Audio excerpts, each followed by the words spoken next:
All right. Before I begin, little background on me, not much. I have worked for a major American car maker.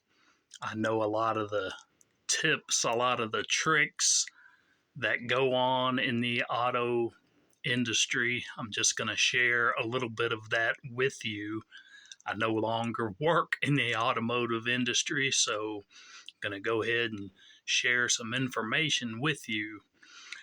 Okay, when you purchase a new vehicle, I'm going to tell you right now, the longest lasting, a lot of your Japanese makes, your Hondas, obviously, we see a lot of those on the road.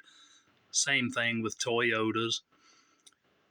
Any vehicle, any vehicle has the potential of lasting a long time, but that takes proper maintenance. Okay, you gotta take care of it.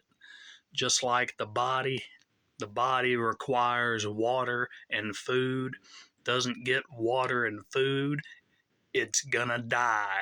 Okay, same thing with your engine in your vehicle. It's got to have oil, it's got to have proper maintenance. Go into it thinking properly. This is not just my vehicle, not just my car, my SUV. This is a machine. Machines, moving metal parts require oil, lubrication, because it's under heat, it's under duress, it's under stress. It needs proper lubrication on a regular, routine basis, or it is not going to hold up. Okay, there's all these oils out here now. They can go a full year without an oil change. You can leave it in there all year. Can you eat a hamburger at McDonald's and go a year? No, of course not. Of course not. I guess you could chance it, but no. It's just logic. It's just logic. Your body, like a machine, needs its nourishment. Your engine needs nourishment, proper lubrication.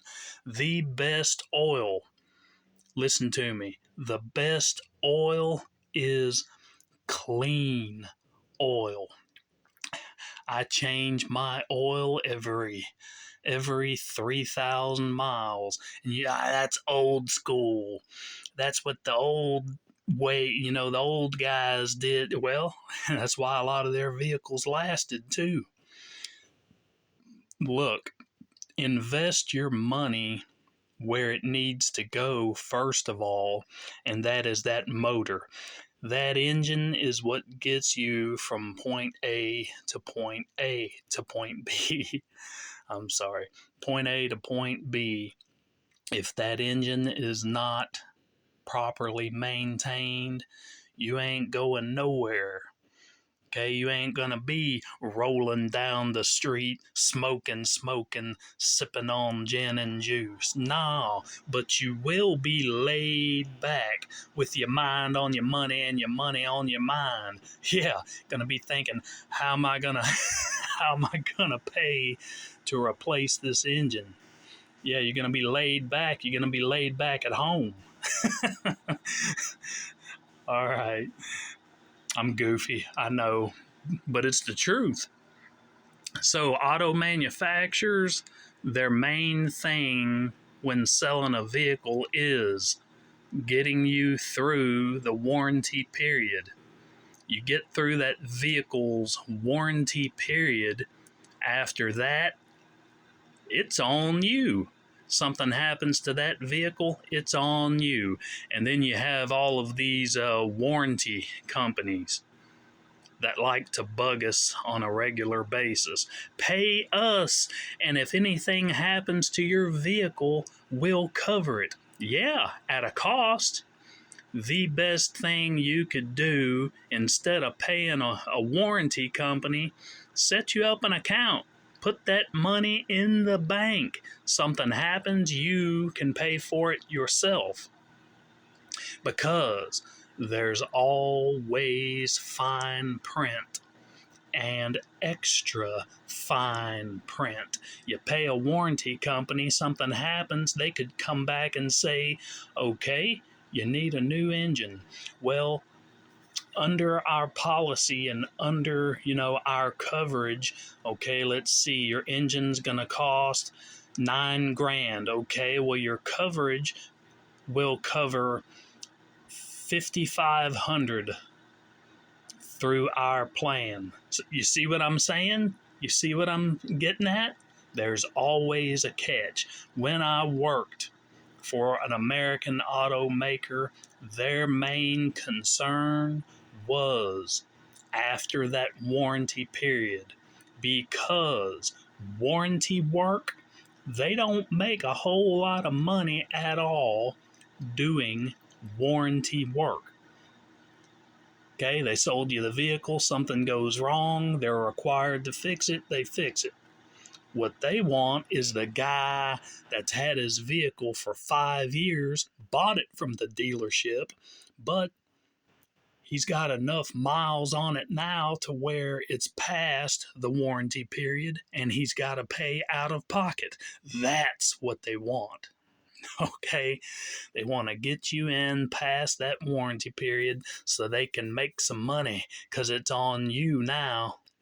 Okay, and another thing, working in the auto industry, I can tell you right now, I can't say this about everybody, but I have seen customers pay for brand new parts out of their own pocket, and I have witnessed junkyard parts going in a vehicle and that customer getting paid for a new part.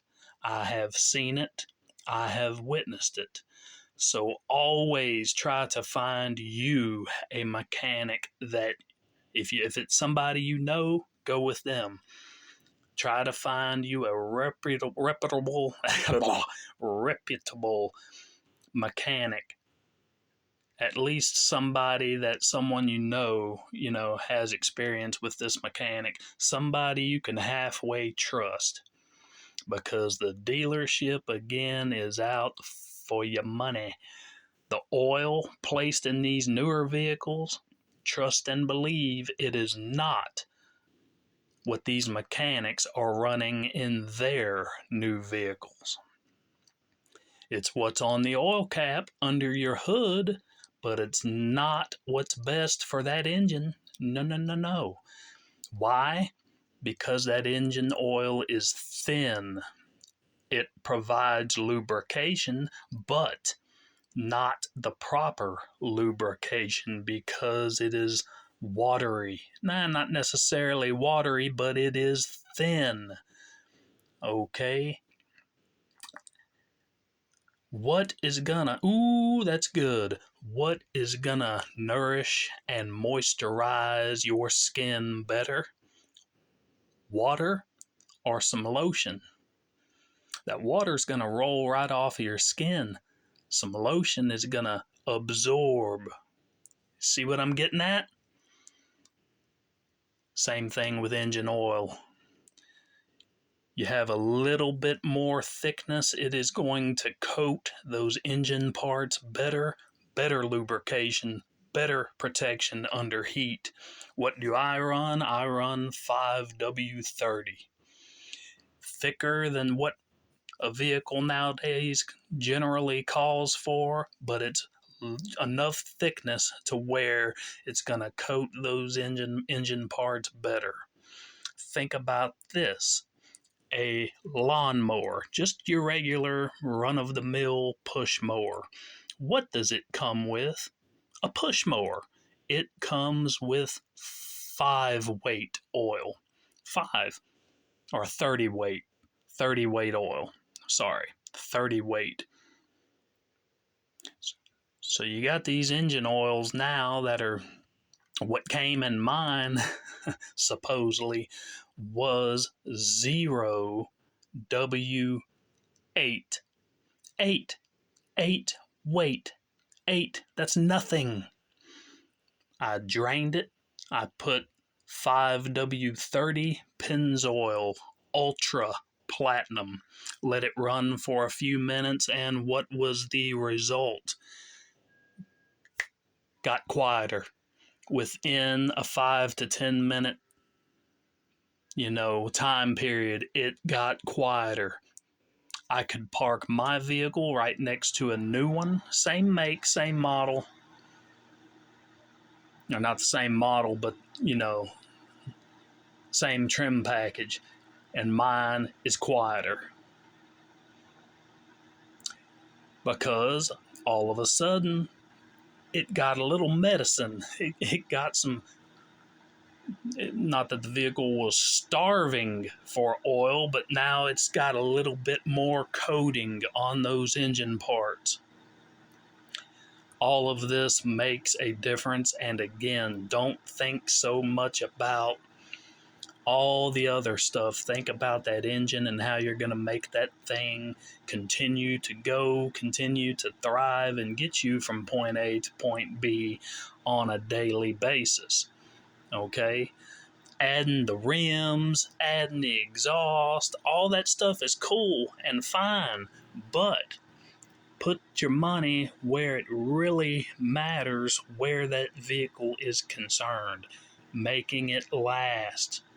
The longer you make it last, the longer you don't have to dish out some money. You're going to dish out some money on maintenance, but hey, a vehicle needs maintenance. You need food, you need water. Put the money where it needs to go, where your vehicle is concerned. Okay, you got to pay for insurance. That's something that's got to be done. Okay, you got to keep oil in it. Need some wiper blades. Okay, that's cool. Put your new wiper blades on. Keep it clean, keep it waxed. All of that's going to save the paint, make it last longer. Have your mind there.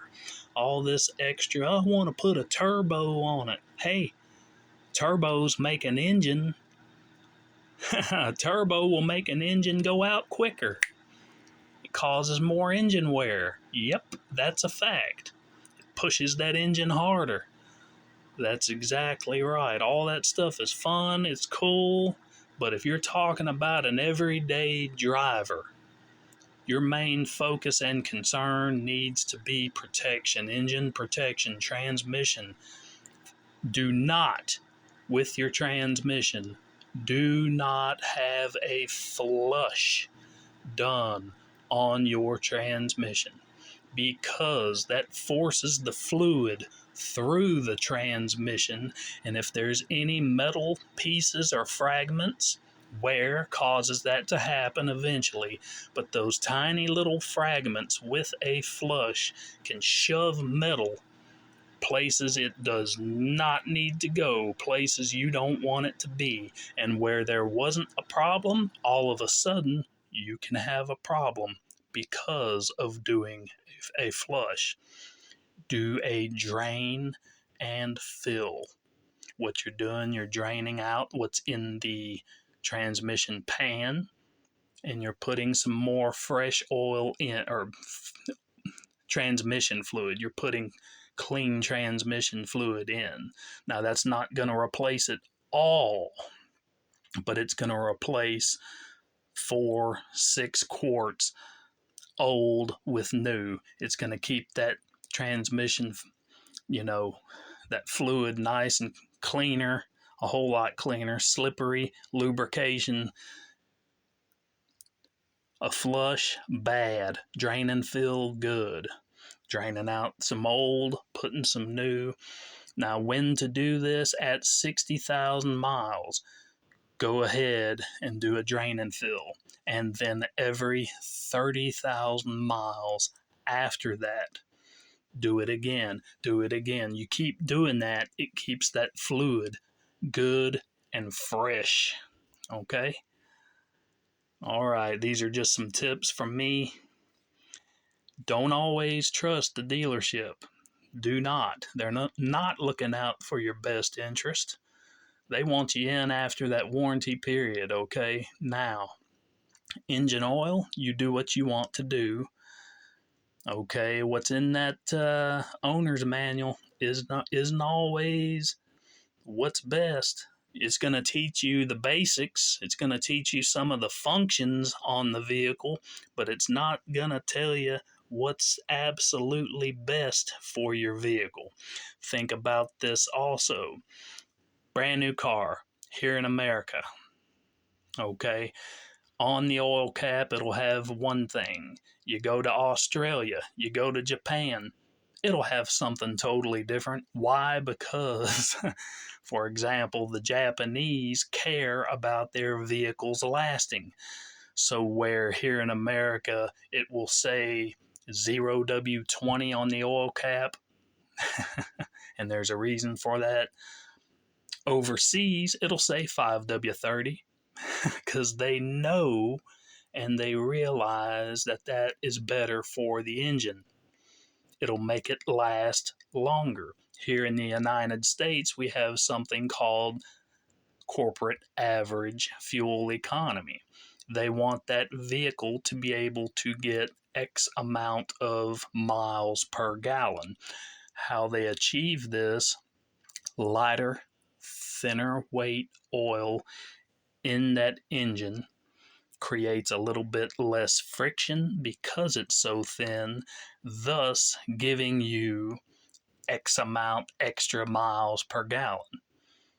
Miles per gallon at the cost of a lot less engine protection. Okay? It'll get you, that thin oil that they recommend will get you a while. It'll get you through your warranty period, and then you're on your own. Okay? So I know I'm rambling here, but I'm trying to teach. I'm trying to educate. Okay? What I'm saying, you can research for yourself. It is the absolute truth. Okay. You guys take it easy. If you have any questions, just comment down below, and I will try my best to give you the best advice that I can. And if I don't know the answer, I will go and find the answer and get back with you. All right, you guys take it easy. Bye.